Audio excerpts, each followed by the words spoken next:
Voilà, les cordes apparaissent en tout premier lieu dans ce qu'on appelle le paradigme d'unification. Réduction et unification sont des concepts très anciens, présents depuis l'Antiquité, et qui consistent d'une part à réduire le complexe vers l'élémentaire, et dans la suite à décrire et à déduire les lois qui régissent le complexe au moyen de celles qu'on a comprises pour l'élémentaire. C'est donc des principes fondateurs de l'approche scientifique en général et qu'on retrouve dans toutes les étapes de notre compréhension des phénomènes naturels. Lorsque les lois de Newton sont posées, d'emblée, elles permettent de décrire, et de façon très élégante, surtout pour l'époque, le mouvement de tous les corps célestes, sans exception, et renvoient de cette façon toute la structure de Ptolémée et les astrolabes dans les musées d'histoire naturelle. Donc ça, c'était la première fois, d'une certaine façon, où on voit apparaître cet esprit de réduction et d'unification. Vient ensuite le cas de Maxwell, qui nous apprend que des phénomènes distincts, comme l'électricité et le magnétisme, phénomènes apparemment distincts, sont en réalité des manifestations d'une théorie unique qui est l'électromagnétisme. Plus récemment, enfin presque il y a un siècle jour pour jour, Einstein, Hilbert et d'autres encore comprennent et nous font comprendre ensuite qu'en réalité, l'espace, le temps et le champ de gravitation, trois concepts a priori très distincts les uns des autres, se trouvent en réalité intimement reliés. Et il ressort de cette unification ce qu'on appelle la théorie de la relativité générale. Alors, ces trois exemples que je viens de citer montrent que cet esprit d'unification et de réduction conduit non seulement à une meilleure compréhension conceptuelle, mais à systématiquement des retombées de nature technologique. Pour le cas des lois de Newton, par exemple, on n'aurait jamais pu conquérir l'espace, envoyer des satellites autour de la Terre, si les lois de Newton n'existaient pas. Et vous n'auriez pas pu non plus profiter et vous réjouir de quelques instants d'apesanteur dans un vol R0G, par exemple. Si on n'avait pas le point de vue de l'électromagnétisme, on n'aurait pas maîtrisé les ondes électromagnétiques et le problème de télécommunication n'aurait pas été résolu. Enfin, pour ce qui est de la relativité générale, eh bien, sans relativité générale, on n'aurait pas pu comprendre les premiers instants de l'univers, la théorie du Big Bang, on n'aurait pas pu expliquer le rayonnement fossile à 3 degrés K qu'on voit autour de nous, et on n'aurait pas non plus de système de géolocalisation. La physique moderne, dans les interactions fondamentales, n'est pas en reste dans cet esprit, dans cette structure de l'unification et de la réduction. J'entends par interaction, peut-être il faut le souligner, tout ce qui est susceptible de trahir la présence d'un corps auprès d'un autre. Il y a l'interaction gravitationnelle, que j'ai signalée déjà, l'interaction électromagnétique, il y a l'interaction nucléaire faible, elle a été largement discutée dans l'exposé d'Olivier Drapier il y a un instant, et qui donc traduit par exemple la désintégration bêta, ici la désintégration bêta-, en comparaison avec l'exposé précédent, et l'interaction nucléaire forte, qui est responsable, ou qui assure la cohésion des nucléons, c'est-à-dire des protons et des neutrons, au sein du noyau. Pour ce qui est des constituants élémentaires, on appelle constituant élémentaire un objet, une particule qui n'a pas de structure plus fine. Ce sont les atomes de l'Antiquité, mais qui sont ici cette famille que je reprends en quelques mots, les électrons et les neutrinos, qui forment les leptons, les quarks et les gluons, et enfin quelques bosons, le boson de jauge et enfin le boson de Higgs qui a été récemment découvert. Alors une fois mis en place les constituants et les interactions, on aboutit à ce que je pourrais appeler une espèce de table des lois qu'on appelle le modèle standard des particules et des interactions.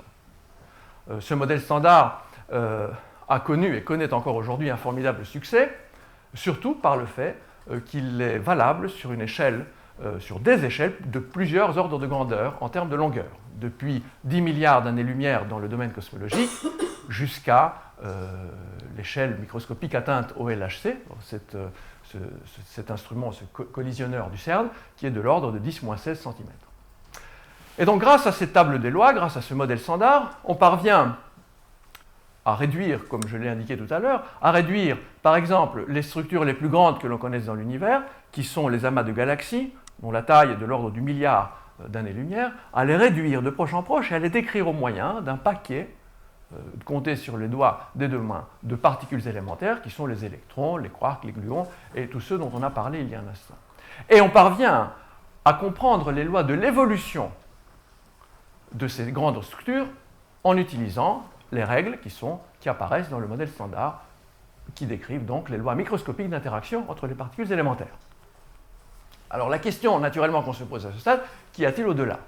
Qu'y a-t-il en deçà de 10 puissance moins 16 cm et qu'y a-t-il au-dessus de 10 milliards d'années-lumière? Alors au-delà, eh bien, il y a les défis. Il y a les défis qui sont posés, qui sont, je dirais, de deux natures. Des défis de nature observationnelle et ceux de nature conceptuelle, mais qui sont reliés les uns aux autres.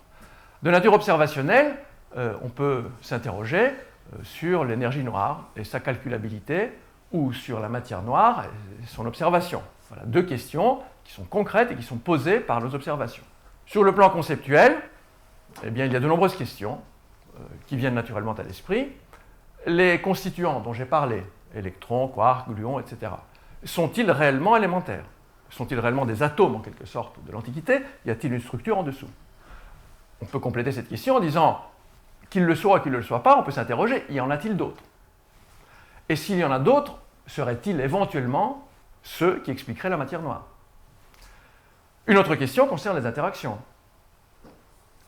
Y a-t-il d'autres interactions que les 4 que j'ai signalées?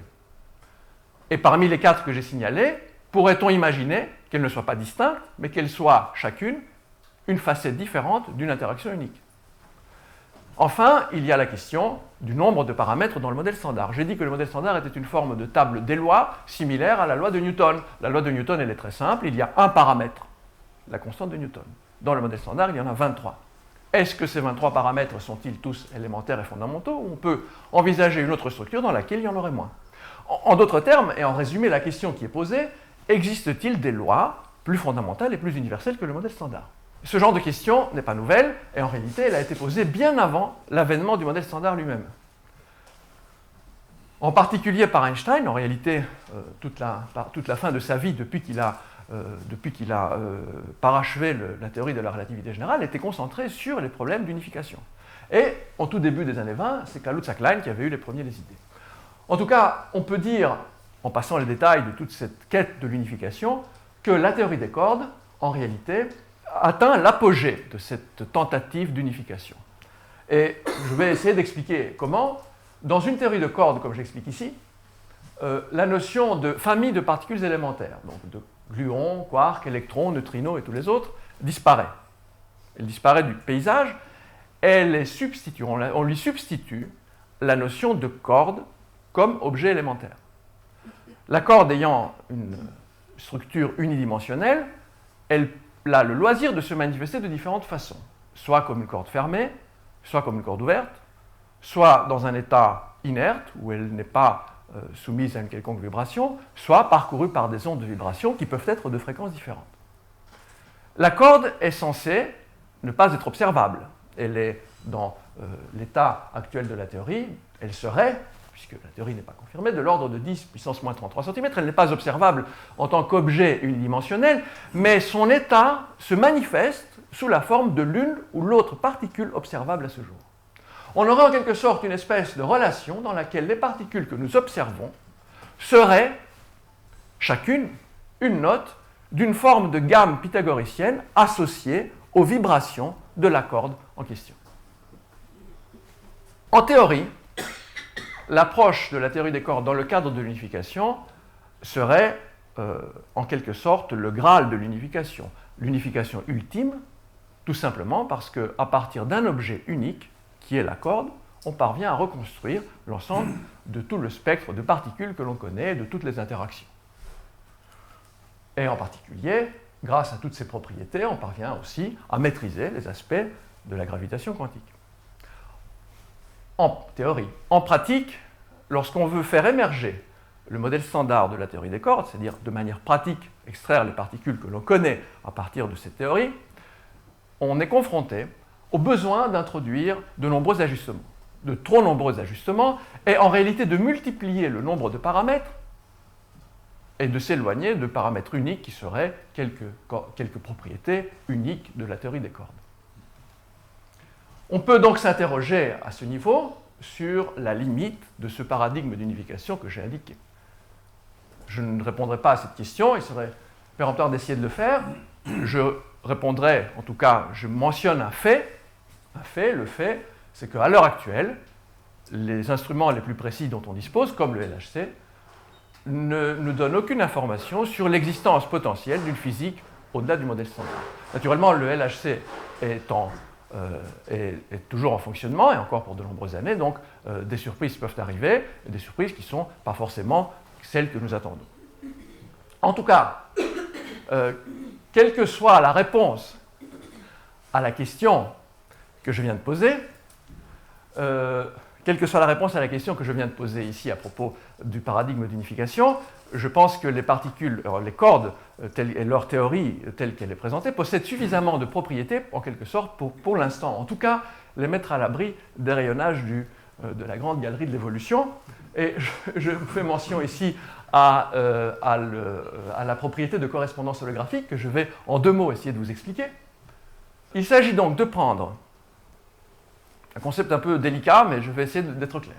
Il s'agit de prendre des cordes et de les placer dans un environnement gravitationnel, dans un champ de gravitation, de les laisser en chute libre, mais pas dans un champ de gravitation quelconque, dans un champ de gravitation que l'on appelle un champ de type anti-de-Sitter.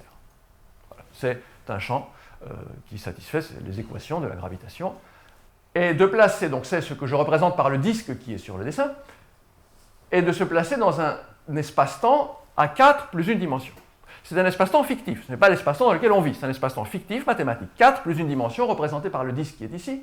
Eh bien, lorsqu'on étudie les propriétés des cordes dans ces conditions, on s'aperçoit qu'elles sont en réalité reliées directement à une théorie de type modèle standard définie sur le bord de cet espace, c'est-à-dire sur un espace à 3 plus 1 dimension. Le bord du disque ici est un cercle, mais je travaille forcément sur le plan, donc il faut avoir l'idée que le bord est en réalité un 3 plus 1.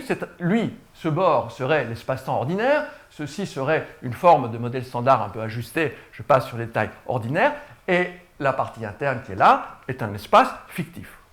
Alors c'est clairement une relation holographique qui s'établit maintenant entre le modèle standard et la théorie des cordes, une relation holographique qui rappelle en tout la relation holographique qui existe entre une image en dimension 3, dans laquelle toutes les données sont en réalité codées dans une pellicule bidimensionnelle qui sert de point de départ. De la même façon, on pourrait dire que la corde dont je viens de parler sur ADS serait en quelque sorte une forme d'hologramme du modèle standard de départ, ou d'une espèce de modèle standard. Ce qui signifie qu'on est loin maintenant de l'idée que la corde apparaît comme constituant élémentaire de l'électron, du quark, du gluon et de tous les autres. Ce n'est plus un constituant élémentaire, c'est une image alternative.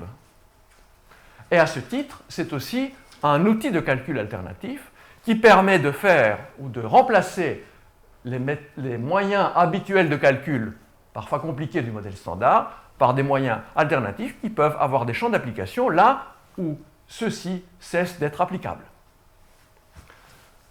Plus intéressant encore dans cette perspective holographique, plus intéressant encore, je disais, est le fait qu'on peut maintenant envisager de quitter le périmètre des interactions fondamentales pour nous placer dans des situations macroscopiques, des situations différentes, des situations macroscopiques dans lesquelles on pourrait bâtir les hologrammes d'autres théories d'interaction macroscopique. Et j'utilise le conditionnel en quelque sorte par modestie, car il se trouve que des constructions existent et des applications ont déjà été réalisées dans ce sens. Je mentionne par exemple les électrons dans les solides. Voilà un exemple typique de problème macroscopique, où on cherche à étudier un phénomène macroscopique et en déduire des conséquences précises comme des propriétés de conductivité, ou plus exotiques encore, les propriétés de transition vers une phase supraconductrice et les propriétés de cette phase. Ce sont des choses qu'on maîtrise depuis de nombreuses années, mais dans lesquelles certains aspects théoriques souffrent encore d'une compréhension profonde ou d'une compréhension complète. La théorie des cordes, dans certains cas, à travers ce cheminement, peut permettre d'obtenir des résultats concrets. Et je termine par le fait qu'il se trouve que c'est justement dans cette thématique que s'insère en partie mon activité au sein du CPHT, avec plus particulierement l'idée et l'objectif de construire ce qu'on appellerait les hologrammes de condensés d'atomes froids. Alors les condensés d'atomes froids sont maîtrisés depuis 20 ans environ. On parvient donc à bâtir ces condensés qui sont des espèces de fluides à très basse température. Je vous rappelle qu'un des exemples, mais qui n'est pas vraiment un condensé d'atomes froids, c'était l'hélium liquide, c'était le tout premier avant, depuis très longtemps, on connaît depuis très longtemps la structure. L'hélium liquide qui a une transition superfluide à un peu plus de 2 degrés Kelvin. Aujourd'hui, on fabrique des objets qui ont le même genre de comportement, mais à des températures qui sont de l'ordre de la centaine de nanokelvin. Beaucoup plus bas, qui ont d'autres propriétés, pour lesquelles on observe également ces transitions superfluides vers une phase qui a des propriétés remarquables. Je donne ici l'exemple classique où, dans la phase superfluide, le fluide, à cause ou grâce à ses propriétés de viscosité, en réalité quitte le récipient dans lequel il se trouve sous forme de gerbe, de fontaine ou d'écoulement. On parvient aussi, ce sont des expériences qui sont maîtrisées, à mettre ces fluides, ces condensés d'atomes froids en rotation et à étudier leur comportement. Dans la phase ordinaire, au-dessus de la température de transition, ils ont un mouvement de rotation rigide, et aussitôt qu'on descend en dessous de la température critique, il se forme ce qu'on appelle des vortex, des tourbillons. C'est-à-dire qu'en quelque sorte, on a le sentiment que le superfluide résiste à la rotation, et il résiste en faisant apparaître des tourbillons. Et ces tourbillons ont une vitesse qui est fixée. Plus on augmente la vitesse d'ensemble, plus le nombre de tourbillons augmente et non pas la vitesse. Voilà donc des observations qu'on connaît, qu'on maîtrise, des aspects théoriques qu'on maîtrise aussi. Je ne prétends pas ici qu'on est dans l'inconnu, mais il y a encore de nombreuses choses à comprendre, des interrogations théoriques à étudier dans ce contexte, et des expériences à interpréter, et dans lesquelles, en quelque sorte, ces constructions d'hologrammes pourraient finalement être très utiles.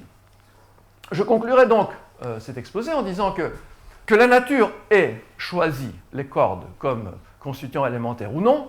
Finalement, on en arrive à se dire que ça a aujourd'hui une importance relativement secondaire dans la mesure où les cordes deviennent progressivement une forme d'outil universel, applicable dans des champs d'application qui étaient tout à fait insoupçonnés au début de leur conception. Je vous remercie.